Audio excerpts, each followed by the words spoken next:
तो 10वीं क्लास के बच्चों, प्रश्न बैंक 21-22 विज्ञान की जो हमारे बोर्ड ने जारी की है, आज हम उसका सॉल्यूशन देखेंगे, है ना।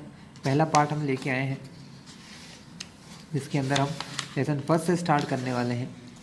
ठीक है, ये बोर्ड ने जारी किया है, इसमें आपको एग्ज़ाम में काफ़ी हेल्प मिलेगी बच्चों, जिसका सॉल्यूशन जो है एक कंपनी ने बनाया है, GPH ने, और हम आज उसी के माध्यम से आपका ये वीडियो बना रहे हैं। तो पहले पार्ट का नाम है रासायनिक अभिक्रिया एवं समीकरण।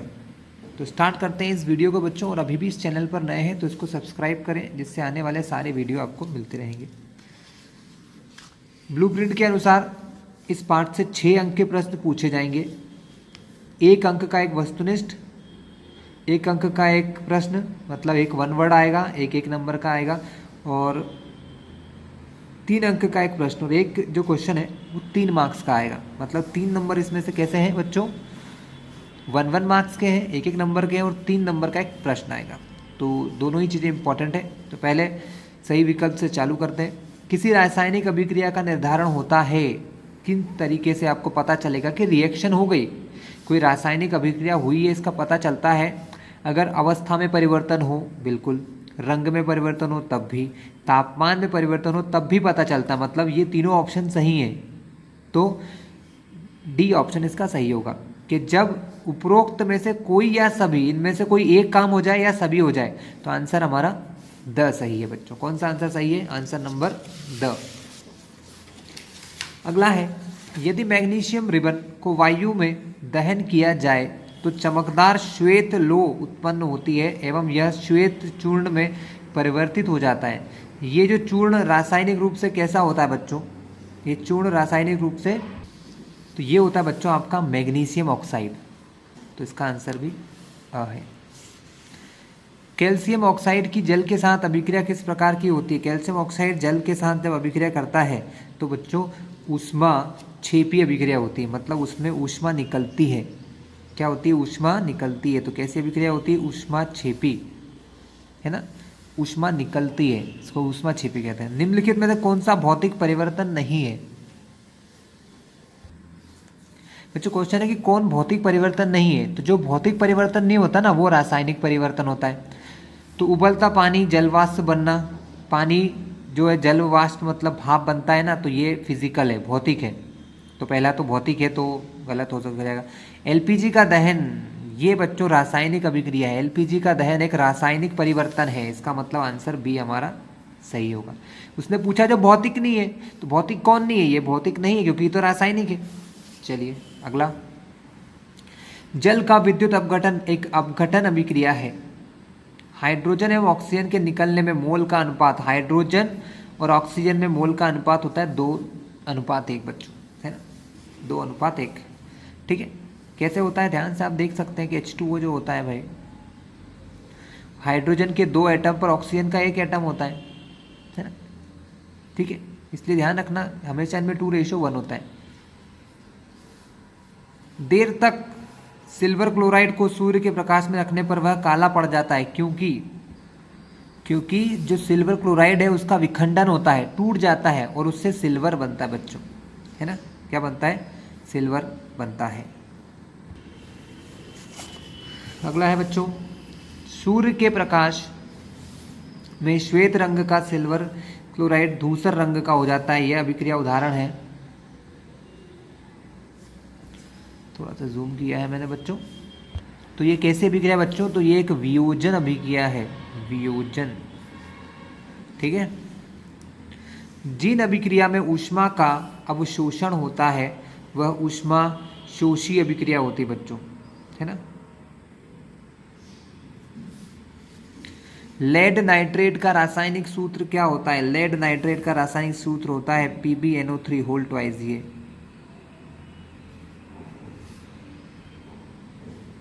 खाद्य पदार्थों का कार्बन डाइऑक्साइड और पानी में टूटना किस प्रकार की अभिक्रिया है? तो खाद्य पदार्थों का कार्बन डाइऑक्साइड और पानी में टूटना किस प्रकार की अभिक्रिया है? ये होते ऊष्मा छेपी होती बच्चों, ऊष्मा छेपी हमारे शरीर के अंदर होती है ना, जिससे हमको एनर्जी मिलती है, ऊष्मा छेपी अभिक्रिया होती है। निम्नलिखित में से कौन सी प्रक्रिया रासायनिक अभिक्रिया है? कौन है रासायनिक अभिक्रिया? तो एक गैस सिलेंडर में उच्च दाब पर ऑक्सीजन गैस को संग्रहित करना रासायनिक अभिक्रिया नहीं हो सकती। वायु का द्रवीकरण भी रासायनिक अभिक्रिया नहीं हो सकती। चाइना डिश में पेट्रोल को खुले में रखना भी नहीं हो सकती। तांबे के तार को हवा की उपस्थिति में उच्च ताप पर गर्म करने से हो सकता है बच्चों। तो इसका आंसर 11वें का क्या होगा बच्चों? 11वें का आंसर द ही होगा, है ना। निम्नलिखित में से कौन सी एक रासायनिक अभिक्रिया नहीं है? लोहे में जंग लगना है, भोजन का पकना है, बर्फ का पिघलना नहीं है। बर्फ का पिघलना एक भौतिक अभिक्रिया है, रासायनिक अभिक्रिया नहीं है बच्चों, है ना। चलिए नेक्स्ट देखते हैं, 13 नंबर का देखते हैं बच्चों। सोने और प्लूटोनियम को गलाने वाले अम्ल का क्या नाम है? एक्वा रीजिया है बच्चों। सोने और अम्ल को गलाने वाले अम्ल का नाम होता है एक्वा रीजिया। किसी रासायनिक अभिक्रिया में भाग लेने वाले पदार्थ कहलाते हैं अभिकारक। बच्चों किसी रासायनिक अभिक्रिया में भाग लेने वाले पदार्थ अभिकारक कहलाते हैं, ठीक है। चलिए रिक्त स्थानों की पूर्ति करते हैं बच्चों। पॉप ध्वनि से जलने वाली गैस होती है हाइड्रोजन। क्या होती है? हाइड्रोजन। उसको H2 भी लिखते हैं और हाइड्रोजन भी लिखते हैं बच्चों, जो आपको सही लगे कर सकते हैं। H2 भी लिख सकते हैं और हाइड्रोजन भी। H2 लिख दो चाहो तो, ये तो भी आंसर सही है, या हाइड्रोजन गैस लिख दो तो भी सही है। हमारे शरीर के कोशिकीय स्तर पर भोजन का दहन क्या कहलाता है? अपचयन कहलाता है बच्चों। क्या कहलाता है? अपचयन। हिंदी में इसको कहते हैं अपचयन। नीचे सारे आंसर मैं बता दूंगा आपको एक बार। लंबे समय तक सेवन न करने पर सूखे मेवे के सड़ने का कारण है विकृति गंधिता। विकृति गंधिता, नीचे आंसर दिए हैं बच्चों इसके भी।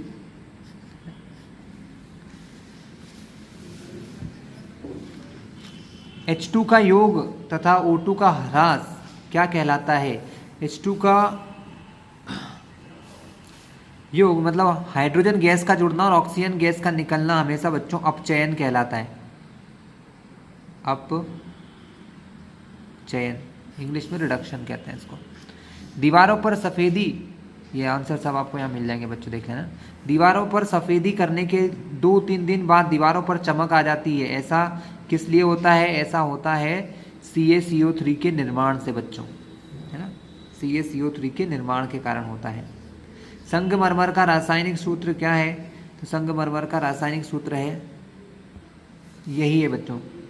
CaCO3 को हिंदी में कहते हैं कैल्शियम कार्बोनेट और ऐसे CaCO3 बोला जाता है।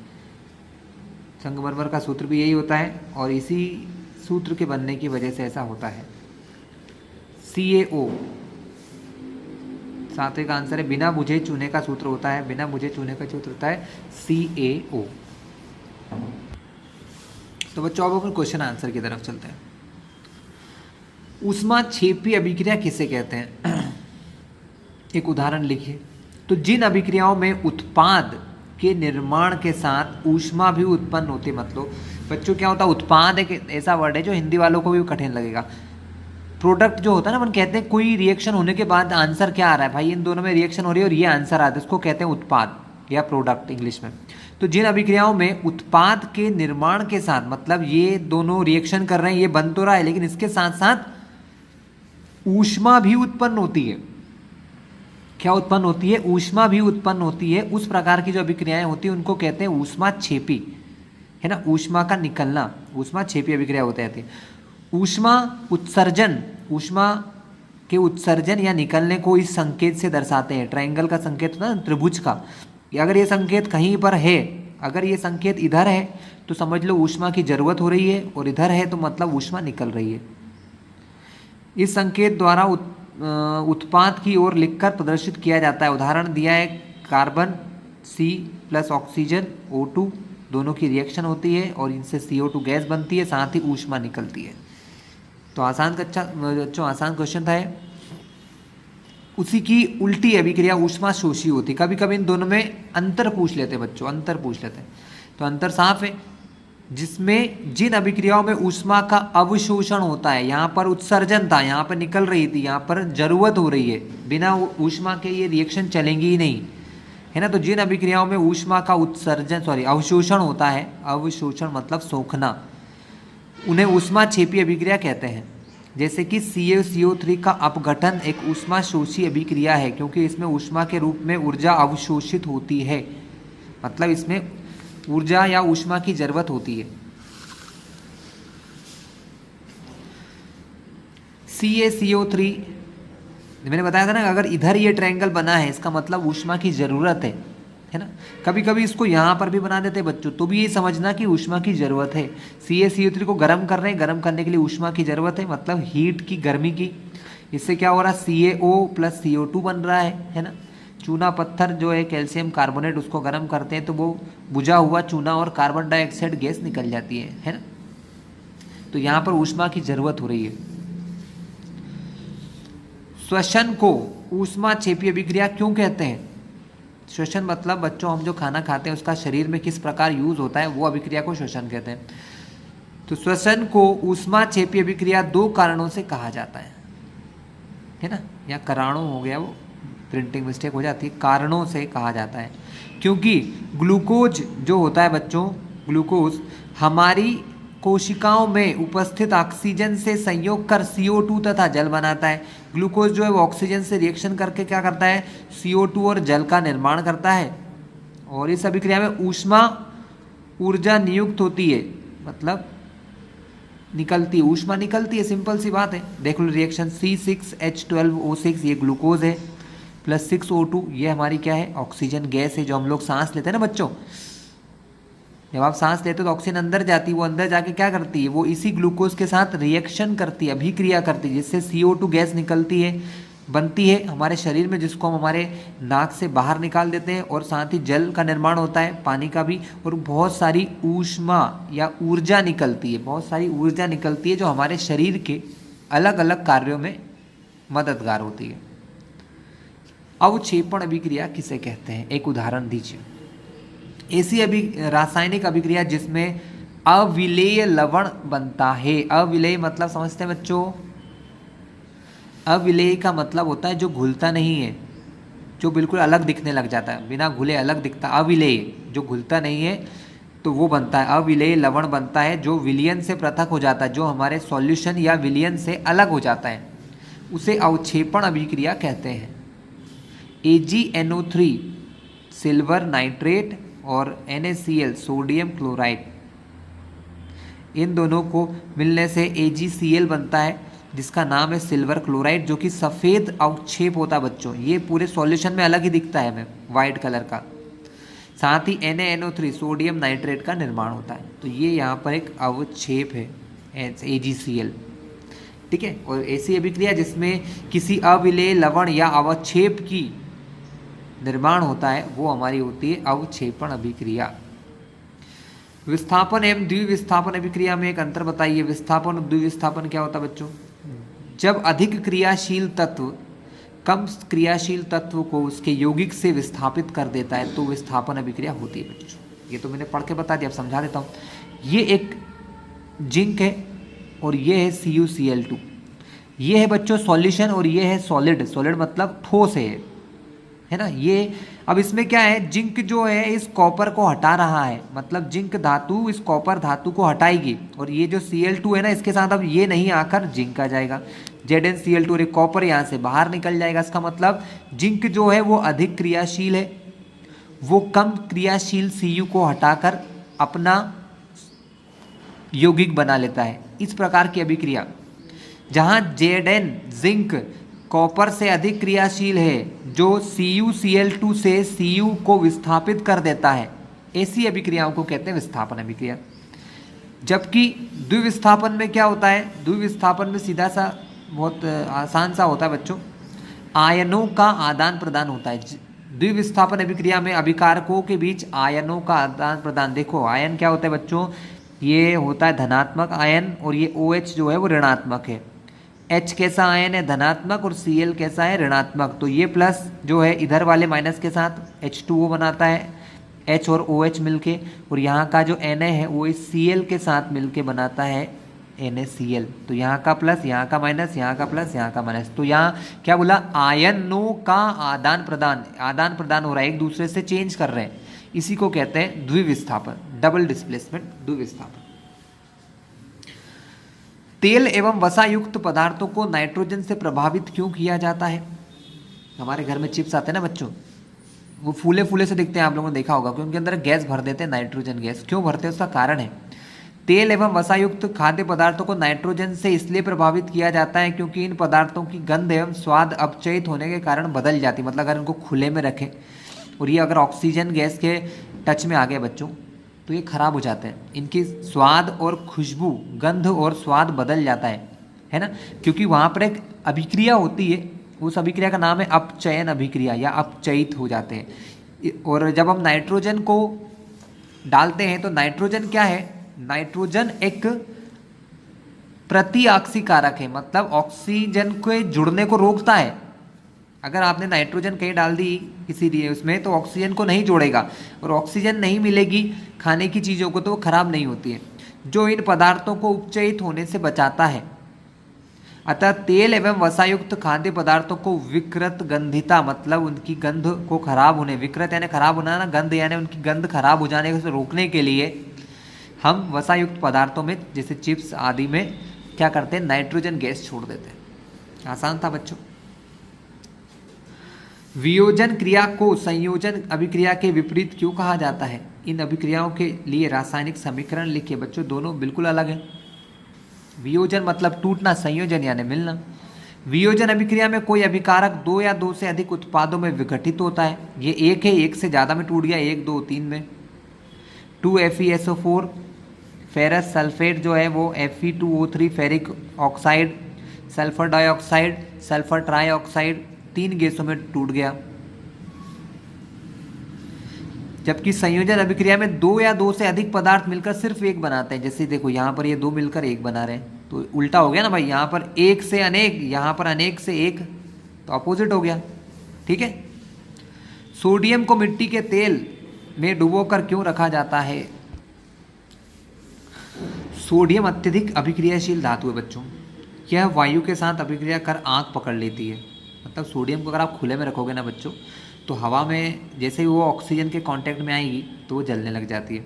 ये ठंडे जल के साथ भी ऊष्माक्षेपी अभिक्रिया करती है। मतलब अगर इसको पानी के अंदर रखो तो भी वहाँ पर ऊष्माक्षेपी, मतलब पानी के साथ जब अभिक्रिया होगी तो उसमें बहुत सारी हीट निकलती है बच्चों, और उस हीट जो निकलती है, हीट मतलब गर्मी निकलती है ना, और उस गर्मी की वजह से क्या होता है, ये जलने लग जाती है ना, और इससे उत्सर्जित हाइड्रोजन गैस प्रज्वलित हो जाती है।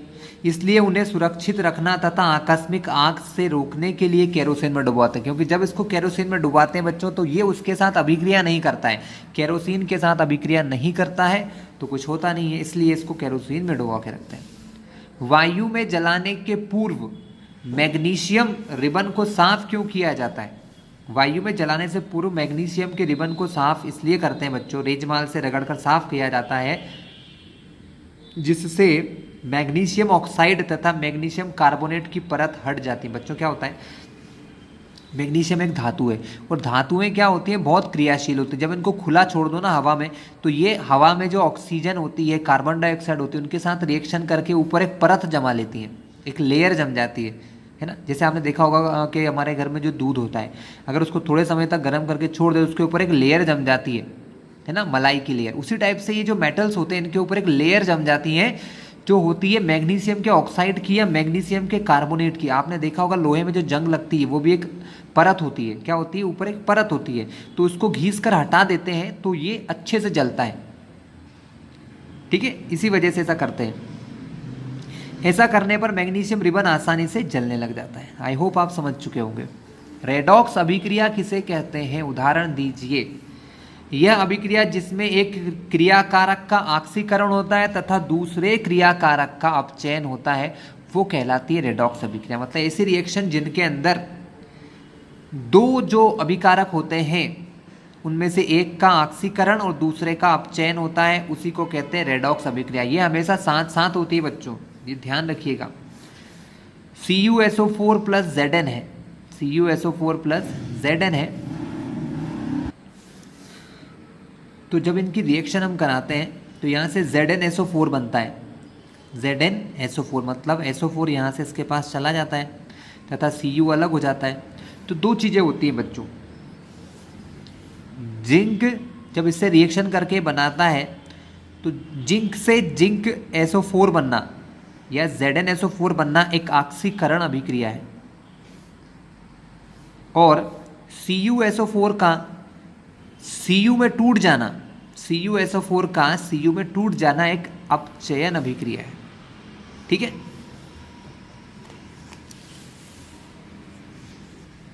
दूसरा उदाहरण यहां देखो, Fe2O3 की जब रिएक्शन होती है 3CO2 से, तो बच्चों क्या होता है, Fe2O3 जो है इसके पास से ऑक्सीजन के तीनों एटम O3 हट जाते हैं और ये Fe बना लेता है। मतलब आयरन का ऑक्साइड जो है ना, मतलब लोहे का ऑक्साइड जो है वो सिर्फ लोहे के रूप में बदल जाता है।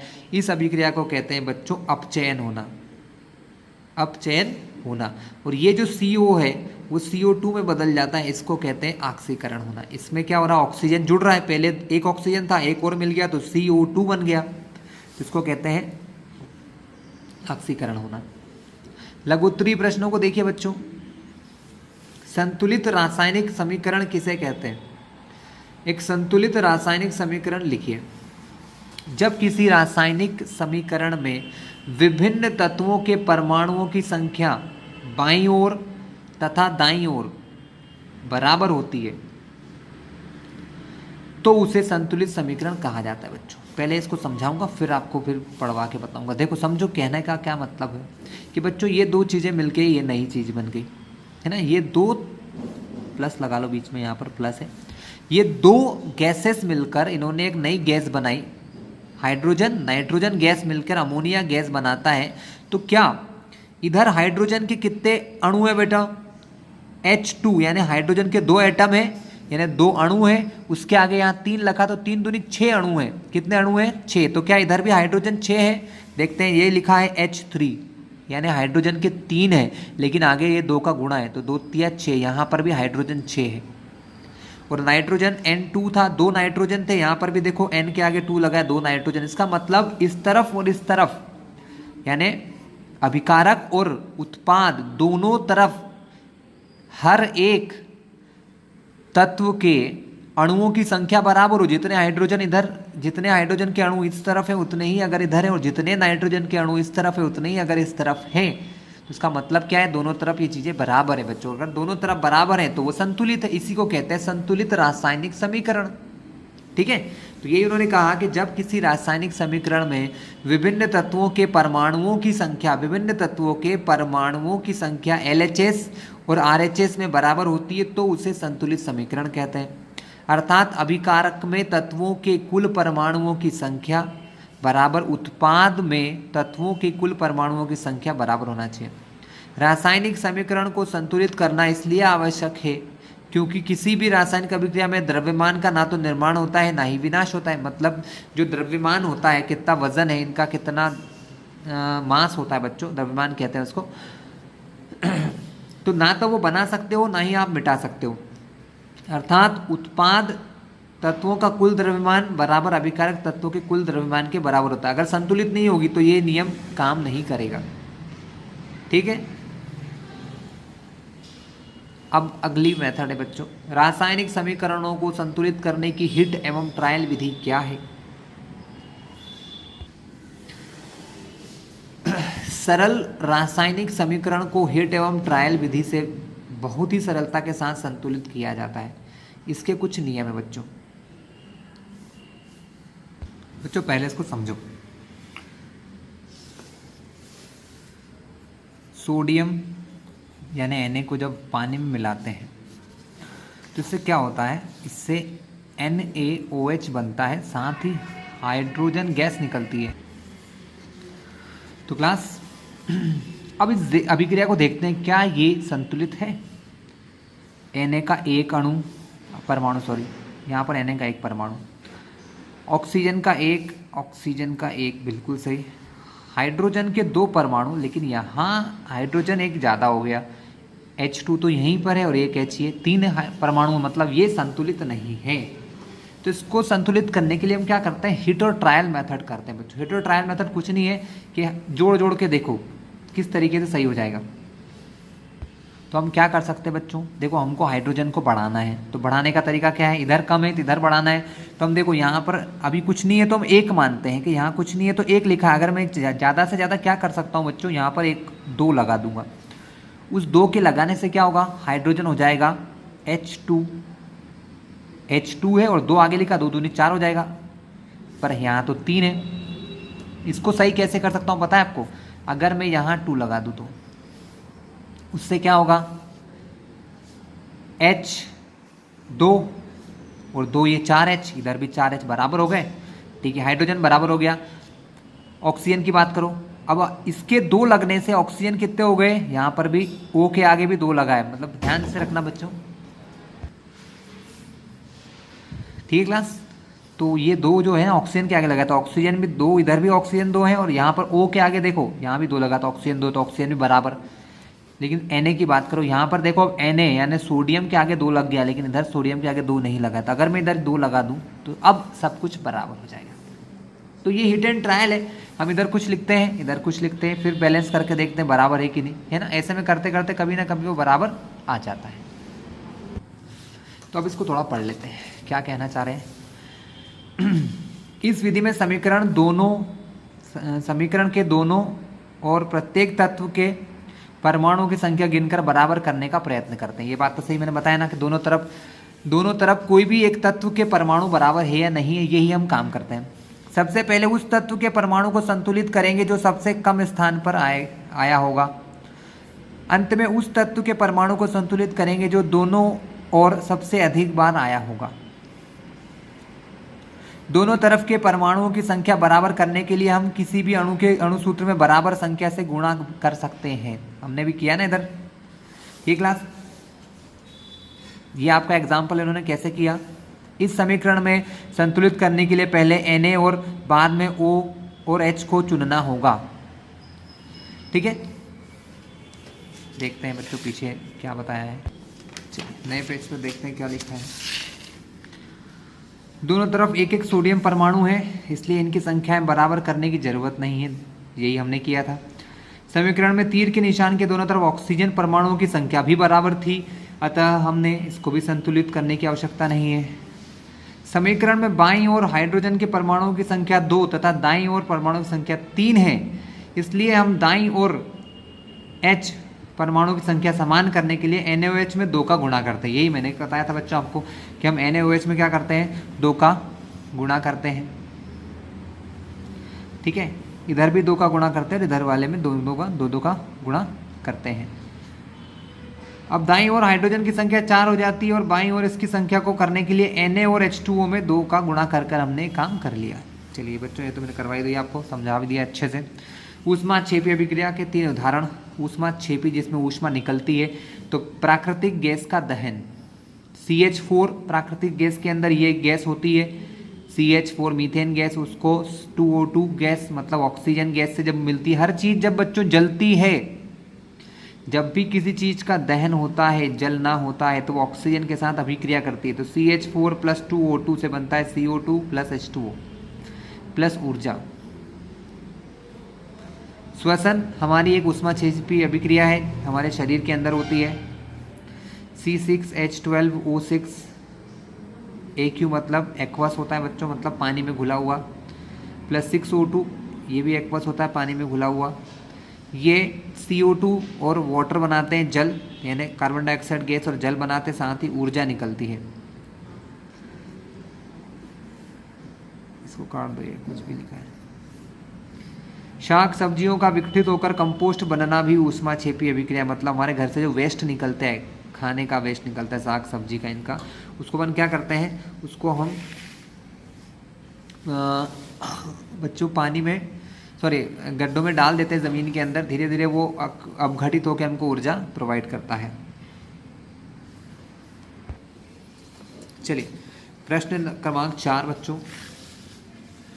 विकृत गंधिता किसे कहते हैं? खाद्य पदार्थों को इससे बचाने हेतु कौन सी प्रक्रिया अपनाई जाती है? तेल एवं वसायुक्त खाद्य पदार्थ हवा के संपर्क में आने से अपउपचयित ऑक्सीकृत होकर विकृति गंध हो जाते हैं। मतलब जो खाने के जिनमें तेल होता है बच्चों, हमारे घर में जो ऑयल से तेल से जो चीज़ें बनती है ना, वो जब ऑक्सीजन या हवा के कांटेक्ट में आती है ज़्यादा समय तक तो उपचयित हो जाती हैं, ऑक्सीकृत हो जाती हैं और उनकी जो गंध है वो विकृत यानी खराब हो जाती है, विकृत गंधी हो जाते हैं, जिसके कारण इसका स्वाद एवं गंध बदल जाता है और इस प्रक्रिया को विकृत गंधिता कहते हैं। विकृत गंधिता को रोकने के उपाय बच्चों, नाइट्रोजन प्रति ऑक्सीकारक मिलाकर, मतलब विकृत गंधिता से बचाने के लिए क्या होता है? नाइट्रोजन प्रति ऑक्सी, हमने देखा था ना पीछे क्वेश्चन आया था नाइट्रोजन गैस क्यों मिलाई जाती थी? इसी कारण से, ऑक्सीकरण से बचाने के लिए। वायुरोधी बर्तनों में खाद्य सामग्री रखना, मतलब ऐसी चीज़ों में बर्तनों में सामान रखना जहाँ पर हवा नहीं पहुँच सके, वायुरोधी। उदाहरण के लिए चिप्स की थैली लंबे समय बाद उपचयित होकर विकृति गंध हो जाती है और मक्खन को कमरे के तापमान पर लंबे समय तक रखने पर इसका स्वाद खट्टा हो जाता है तथा इससे खराब गंध आने लगती है क्योंकि यह उपचयित हो जाता है। इसलिए बच्चों अपन घी को, तेल को, इन सबको बंद करके रखते हैं, है ना। खुला रख देंगे तो कुछ समय में खराब हो जाएंगे। जब लोहे की कील को कॉपर सल्फेट के विलयन में डुबोया जाता है तो विलयन का रंग क्यों बदल जाता है? जब लोहे की कील को नीले रंग के कॉपर सल्फेट के विलयन में डुबोया जाता है तो विलयन का नीला रंग हल्का मलिन हो जाता है। ऐसा इसलिए होता है बच्चों क्योंकि उसके अंदर जो ये Fe होता है, लोहा होता है, ये कॉपर के साथ कॉपर के सॉल्यूशन के साथ अभिक्रिया करके कॉपर को हटा देता है ना। क्योंकि Fe कॉपर से ज़्यादा अभिक्रियाशील होता है, तांबे से, कॉपर को तांबा कहते हैं बच्चों, इससे ज़्यादा अभिक्रियाशील होता है, अतः कॉपर का विस्थापन कर देता है। कॉपर के विस्थापन करने से आयरन सल्फेट बनता है, ये बनता है FeSO4 और ये Cu जो है हट जाता है, इसकी वजह से इसका कलर भी चेंज हो जाता है बच्चों। तो यहाँ बच्चों पार्ट नंबर 1 खत्म, पार्ट 2 की शुरुआत करते हैं। इस पार्ट में से क्या हो रहा है बच्चों, इसमें से भी 6 अंक के प्रश्न पूछे जाएंगे। एक प्रश्न आएगा बच्चों 4 अंक का और 2 प्रश्न 1-1 मार्क्स के होंगे, ठीक है। तो सबसे पहले वस्तुनिष्ठ प्रश्न, 4 में से एक ऑप्शन वाले, सही विकल्प चुनकर लिखना है। निम्नलिखित में से कौन सा लवण क्रिस्टलन जल युक्त नहीं है? किसके अंदर जल नहीं होता है? तो बच्चों इसका ऑप्शन है खाने का सोडा। खाने का सोडा इसके अंदर नहीं होता है। पाचन के समय आमाशय पाचक रसों का pH माना जाता है 7 से कम बच्चों, 7 से कम होता है। क्या होता है? 7 से कम। हमारे अंदर जो आमाशय में पाचक रस होते हैं ना, वो कैसे होते हैं? एसिडिक होते हैं। एसिडिक मतलब अम्ल के जैसे होते हैं, तो 7 से कम होता है। निम्नलिखित में से कौन सा क्षारक नहीं है? कौन क्षार नहीं है? तो बच्चों ऑप्शन है द C2H5OH, इसको इथेनॉल या एल्कोहल कहते हैं। बेकिंग पाउडर बनाने में प्रयुक्त अवयवों में से एक अवयव हाइड्रोजन, सोडियम हाइड्रोजन कार्बोनेट, दूसरा क्या है बच्चों? टार्टरिक अम्ल होता है। ब अपच का उपचार करने के लिए निम्नलिखित में से कौन सी औषधि का उपयोग किया जाता है? तो होता है एंटासिड, है ना, एंटासिड बोलते हैं इसको। टमाटर में कौन सा एसिड होता है बच्चों? तो बच्चों टमाटर में होता है ऑक्जेलिक अम्ल। कौन सा होता है? ऑक्जेलिक एसिड या ऑक्जेलिक अम्ल होता है। सोडियम कार्बोनेट एक क्षारीय लवण है क्योंकि यह एक क्षारीय लवण है बच्चों। अतः ये किससे बना है? ये एक प्रबल क्षार से बना है बच्चों। प्रबल क्षार और प्रबल अम्ल से नहीं, प्रबल क्षार और दुर्बल अम्ल द आंसर है। जिसका क्षार जो है, क्षारक जो है वो प्रबल है और अम्ल जो है वो दुर्बल है, इसलिए, है ना। अम्लों के लिए कौन सा कथन सत्य है? अम्ल यानी एसिड के लिए कड़वा स्वाद नहीं होता है, खट्टा स्वाद होता है। खट्टा स्वाद यानी ब और द में से एक आंसर है। खट्टा स्वाद और लाल लिटमस को नीला कर देना या नीले लिटमस को लाल कर देना, इनमें से क्या होता है? तो बच्चों ये ब्लू लिटमस को रेड करते हैं, यानी नीले लिटमस को लाल कर देते हैं। इसका आंसर हो गया द। पीएच स्केल की परास क्या है? पीएच स्केल कहाँ से कहाँ तक होता है? तो 0 से 14 तक होता है बच्चों। निम्नलिखित प्रश्नों के उत्तर एक या शब्द में या एक वाक्य में देना है। विरंजक चूर्ण का सूत्र होता है बच्चों CaOCl2। धातु हाइड्रोजन कार्बोनेट अम्ल से क्रिया करके किसका निर्माण करता है? तो बच्चों धातु हाइड्रोजन कार्बोनेट अम्ल से रिया करके कोई ना कोई लवण का निर्माण करता है, साथ ही कार्बन डाइऑक्साइड गैस और जल। तो इसका आंसर ये है, संगत लवण, कोई लवण बनता है, कार्बन डाइऑक्साइड गैस और साथ ही जल का निर्माण होता है। कैल्शियम फॉस्फेट जो दांत के इनेमल में उपस्थित होता है, इसकी रासायनिक प्रकृति कैसी होती है बच्चों? क्षार की, क्षार होता है वो। कैसी होती है? क्षार की होती है। अम्ल और क्षार के मध्य होने वाली अभिक्रिया क्या कहलाती है? अम्ल क्षार अभिक्रिया कहलाती है बच्चों। रंग में परिवर्तन के द्वारा सूचक हमें यह बताते हैं कि कोई पदार्थ अम्ल है या क्षार।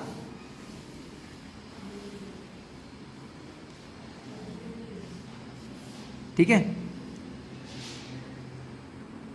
तथा जिनकी गंध अम्लीय या क्षारीय माध्यम में भिन्न भिन्न हो जाती है, ऐसे पदार्थों को क्या कहते हैं बच्चों? ऐसे पदार्थों को हम कहते हैं गंधीय सूचक।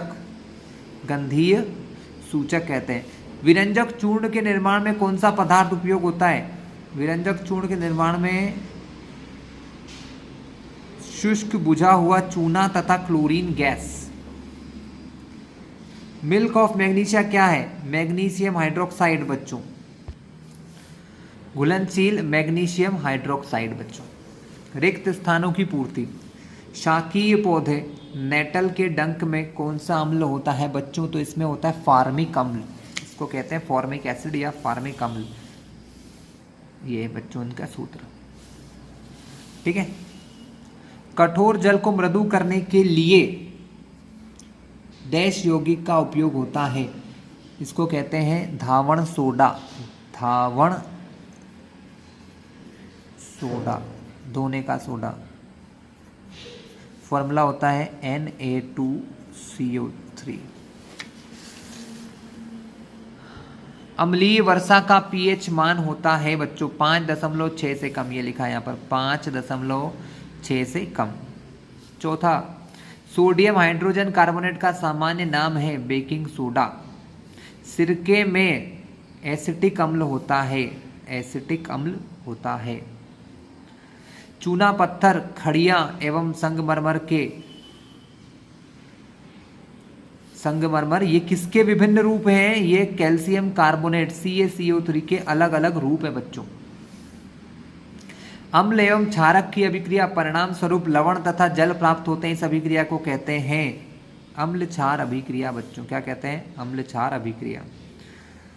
अधात्विक ऑक्साइड, अधातु के ऑक्साइड कैसे होते हैं? अम्लीय प्रकृति के होते हैं बच्चों। अधातु के ऑक्साइड अम्लीय प्रकृति के होते हैं। लिटमस विलियन जब ना तो अम्लीय होता है और ना ही क्षारकीय होता है, तब उसका रंग होता है बैंगनी। कैसा होता है? बैंगनी होता है बच्चों।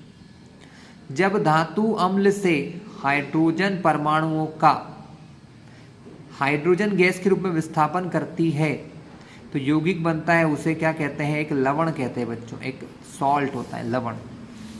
सही जोड़ी मिलाना है। खट्टे दूध या दही में लैक्टिक एसिड होता है बच्चों। चींटी के डंक में होता है मीथेनोइक अम्ल E। नींबू के रस का पीएच मान जो होता है वो 7 से कम होगा क्योंकि वो एक एसिड होता है। सोडियम हाइड्रोक्लोराइड विलियन का पीएच सोडियम हाइड्रोक्लोराइड का 7 से अधिक होगा। क्षारक जो होते हैं जल में घुलनशील होते हैं। चलिए बच्चों, तो ये थे हमारे क्वेश्चंस, मतलब सॉरी MCQs। अब हम देखेंगे क्वेश्चन आंसर्स के बारे में बात करते हैं। तो धातु के साथ अम्ल की क्रिया होने पर सामान्यतः कौन सी गैस निकलती है? तो धातु की अम्ल के साथ क्रिया होने पर हाइड्रोजन गैस निकलती है बच्चों। ये तो इतना आंसर हो गया। फिर उनने पूछा है एक उदाहरण द्वारा समझाइए, तो एक उदाहरण दे दिया हमने। जिंक Zn जो होता है, जिंक कहते हैं इसको Zn जिंक। जिंक यानी होता है मेटल। इसकी रिएक्शन हाइड्रोक्लोरिक अम्ल HCl के साथ हो रही है ना? किसके साथ हो रही है? HCl हाइड्रोक्लोरिक अम्ल के साथ। और ये एक अम्ल है बच्चों। जब एक धातु एक अम्ल से अभिक्रिया करती है तो हमेशा हाइड्रोजन गैस निकलती है, H2 गैस निकलती है ना? लेकिन ये अभिक्रिया संतुलित नहीं है बच्चों। इसमें एक काम करो आप लोग, यहाँ 2 जोड़ लो। यहाँ पर आप 2 जोड़ लो बच्चों, तब ये क्या हो जाएगी? संतुलित हो जाएगी। यहाँ 2 जोड़ने से हाइड्रोजन भी 2 हो जाएंगे तो H2 दिख जाएगा। Cl भी 2 हो जाएंगे तो यहाँ Cl2 भी सही आ जाएगा, इसलिए यहाँ पर 2 जोड़ना जरूरी है। Mg प्लस SO4, इसमें कोई इशू नहीं है, सही है। MgSO4 plus H2 gas, hydrogen निकलती है और ये SO4 जो है Mg के साथ जुड़ जाता है बच्चों। ठीक है, तो उदाहरण दे दिया। फिर इस गैस की उपस्थिति की जांच आप कैसे करोगे भाई? हाइड्रोजन गैस जो होती है जब जलती है तो आवाज़ करती है, फट फट फट, पिट पिट पिट, ऐसे आवाज़ आती है। जलती हुई माचिस की तीली परख नली के मुंह पर, जिस परख नली में ये अभिक्रिया हो रही है बच्चों, अगर वहाँ पर आप माचिस की तीली ले जाओगे तो परख नली के मुंह के पास ले जाने पर फट फट की आवाज़ आने लग जाती है, जो यह दर्शाती है कि हाइड्रोजन गैस बनी है जो जलने पर आवाज़ कर रही है। चलो बच्चों अगला क्वेश्चन देखें। चलिए बच्चों अब देखते हैं नेक्स्ट क्वेश्चन। अम्ल का जलीय विलयन क्यों विद्युत का चालन करता है? अम्ल का जो जलीय विलयन होता है बच्चों वो H+ आयन होता है। जब अम्ल को जल में विलयन बनाते हैं, अम्ल का जलीय विलयन जो होता है बच्चों उसके अंदर H+ आयन होते हैं, H+ आयन उत्पन्न करता है। और जब किसी विलयन में आयन होते हैं बच्चों, क्या होते हैं? आयन होते हैं, धनात्मक हो चाहे ऋणात्मक हो, तो क्या होता है उसके अंदर धारा प्रभावित हो सकती है, इसीलिए ऐसा होता है। प्लास्टर ऑफ पेरिस किसे कहते हैं? तो CaSO4 इंटू 1/2H2O। इसको मैं थोड़ा सा और बता दूं बच्चों, इसको ऐसे भी लिख सकते हैं, CaSO4 इंटू 1/2H2O। वही लिखा है जो यहाँ है, बस उन्होंने 1/2 को 1 ऐसा करके लिखा है। को प्लास्टर ऑफ पेरिस कहते हैं। जिप्सम को, अगर जिप्सम एक पदार्थ होता बच्चों, उसको 373 डिग्री केल्विन पर गर्म करें तो यह जल के अणुओं का त्याग कर कैल्शियम सल्फेट बनाता है, जिसे प्लास्टर ऑफ पेरिस कहते हैं। प्लास्टर ऑफ पेरिस को आर्द्र रोधी बर्तन में इसलिए रखा जाता है, आगे क्वेश्चन है, इसको आर्द्रता रोधी बर्तन में क्यों रखते हैं? आर्द्रता मतलब जहां पर पानी या पानी की भाप ना हो बच्चों, जहां पर पानी का नामो निशान ना हो, वहां क्यों रखा जाता है? क्योंकि प्लास्टर ऑफ पेरिस को आर्द्र रोधी बर्तन में इसलिए रखा जाता है क्योंकि यह आर्द्रता की उपस्थिति में जल को अवशोषित करके फिर से जिप्सम बन जाता है बच्चों। देखो ये होता है जिप्सम, हम इसको गर्म करते हैं तब ये बनता है और इसके अंदर का इतना पानी उड़ जाता है। अगर मान लो इसको फिर से इतना पानी मिल गया बच्चों तो ये फिर से जिप्सम बन जाएगा, यही तो बोलना चाह रहे हैं, जिससे इसके कारण जल के साथ मिलकर जमने का गुण नष्ट हो जाता है। ठीक है, इसलिए उसको पानी के कांटेक्ट में नहीं आने देते आर्द्रता रोधी बर्तनों में। प्लास्टर ऑफ पेरिस का उपयोग टूटी हुई हड्डी को जोड़ने में किया जाता है। इसका उपयोग घरों में विभिन्न सजावट की वस्तुएं बनाने में होता है। बच्चों नेक्स्ट है क्वेश्चन नंबर 4। धोने का सोडा एवं बेकिंग सोडा का सूत्र लिखिए। तो धोने का सोडा का सूत्र होता है Na2CO3। इसके उपयोग है बच्चों, सोडियम कार्बोनेट का उपयोग कांच, साबुन तथा कागज के उद्योगों में होता है। सोडियम कार्बोनेट का उपयोग घरों में साफ सफाई के लिए भी होता है। फिर है बच्चों बेकिंग सोडा। बेकिंग सोडा का फॉर्मूला होता है NaHCO3। NaHCO3 होता है बच्चों। बेकिंग पाउडर बनाने में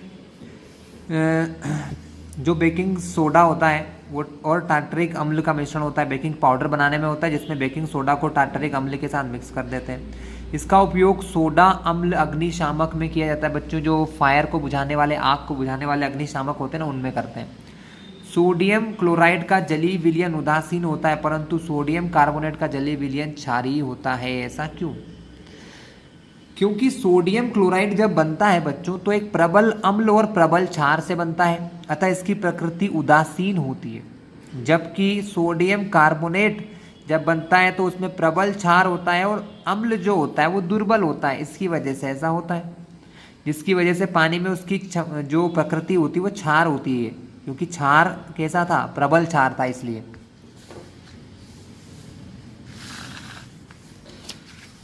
प्रश्न 6, प्राकृतिक एवं संश्लेषित सूचक क्या होते हैं? ऐसे सूचक जिन्हें प्राकृतिक स्रोत से प्राप्त किया जाता है प्राकृतिक सूचक कहलाता है, जैसे कि लिटमस, हल्दी, प्याज, लाल पत्ता गोभी आदि। वे सूचक जिन्हें मानव द्वारा प्रयोगशाला में बनाया जाता है वह संश्लेषित सूचक होते हैं, जिनको हम लेबोरेटरीज में बनाते हैं, जैसे कि फिनोफ्थलीन, मिथाइल ऑरेंज। ये उदासीन अभिक्रिया किसे कहते हैं? अम्ल और क्षारक की अभिक्रिया को लवण एवं जल बनते हैं, इससे इसी को उदासीनीकरण न्यूट्रलाइजेशन या उदासीनीकरण अभिक्रिया कहते हैं। चूंकि सभी अम्ल H+ तथा सभी क्षार OH- बनाते हैं। HX प्लस MOH, HX को अम्ल कहते हैं, MOH को क्षार कहते हैं, जिसके अंदर OH वो क्षार, जिसके अंदर H वो अम्ल। जब मिलते हैं तो OH इस H के साथ मिलके HOH जल बनाता है और M और X मिलके MX बनाते हैं बच्चों। क्या बनाते हैं? MX। NaOH प्लस HCl, इससे क्या बना? NaCl, Na और Cl NaCl, H और OH H2O वाटर बना लिया। KOH प्लस HCl से KCl प्लस H2O। pH परिवर्तन के कारण दांत क्षय किस प्रकार होता है? इसका अर्थ है कि हमारे मुंह में भोजन जीवाणु के द्वारा सड़ जाते हैं, जिससे अम्ल बनता है।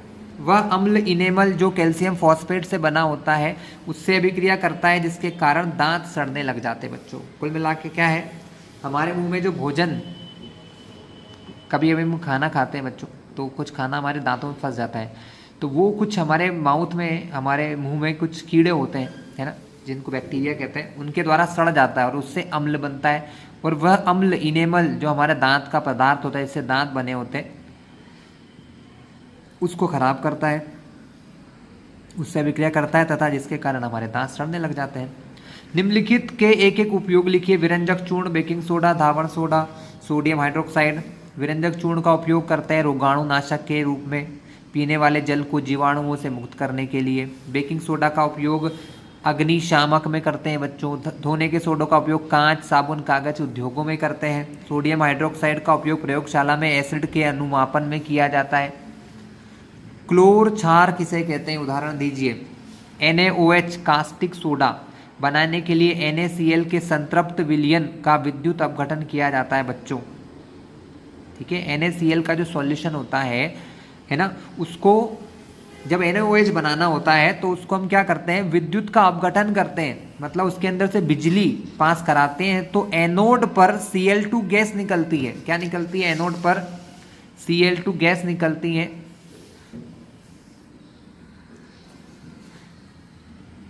H2 गैस एवं पात्र में NaOH का क्षारीय विलयन प्राप्त होता है तथा H2 गैस जो है वो कैथोड पे निकल जाती है और यहाँ पर क्षारीय विलयन प्राप्त होता है बच्चों। यह अभिक्रिया क्लोर क्षार अभिक्रिया कहलाती है। कैसी रिएक्शन होती है? NaCl जो होता है बच्चों वो टूट जाता है Na+ में और Cl- में। दिख रहा है पर थोड़ा धुंधला है बच्चों, इसलिए करवा रहा हूँ। H2O के अंदर से निकलता है H+ और OH-। तो क्या होता है भाई, OH- और Cl में से क्लोरीन जो है वो पहले जाकर कैथोड पर, सॉरी एनोड पर जम जाता है। तो दो क्लोरीन के ऐसे एटम क्लोरीन गैस बन के बाहर निकल जाते हैं। ये हाइड्रोजन जो है वो कैथोड पर H2 के फॉर्म में बाहर निकल जाती। बचता कौन है? Na और OH। ये आपस में अभिक्रिया करके NaOH बना लेते हैं। ठीक है, ये आपस में अभिक्रिया कर लेते हैं और ये जो दोनों चीजें हैं ये गैस के फॉर्म में बाहर निकल जाती हैं। इसी को कहते हैं बच्चों क्लोर क्षार अभिक्रिया। तो बच्चों ये पार्ट हमारा यहाँ खत्म होता है। नेक्स्ट वीडियो में मैं आपको लेसन 3, 4, 5 करवाऊंगा, है ना। वो भी बहुत जल्दी आ जाएगा बच्चों, क्योंकि आपके एग्जाम आ रहे हैं, इसलिए मैं बहुत जल्दी वीडियो पब्लिश कर देंगे आपके लिए।